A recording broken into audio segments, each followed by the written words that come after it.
જય શ્રી કૃષ્ણ મિત્રો, સ્વાગત છે તમારું મારી યુટ્યુબ ચેનલ શ્રી હરિદર્શનમાં।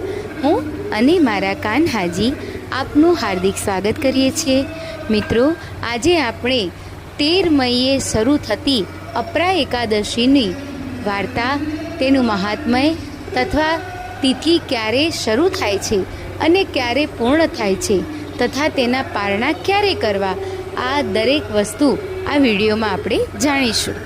મિત્રો, અપરા એકાદશી 12 મેના રોજ બપોરે 2:52 શરૂ થાય છે। અપરા એકાદશીનું વ્રત ઉદયા તિથિ પ્રમાણે કરવાનું હોય છે અને દ્વાદશી જોડે જે વ્રત 11સની તિથિ જોડાયેલી હોય છે એ રીતે કરવાનું હોય છે। એટલે આ એકાદશીનું વ્રત આપણે 13 તારીખે રાખી શકાય।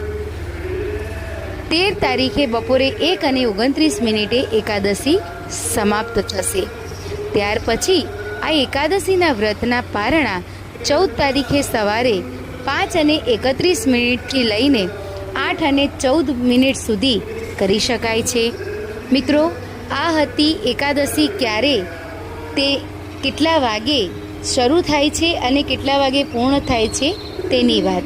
હવે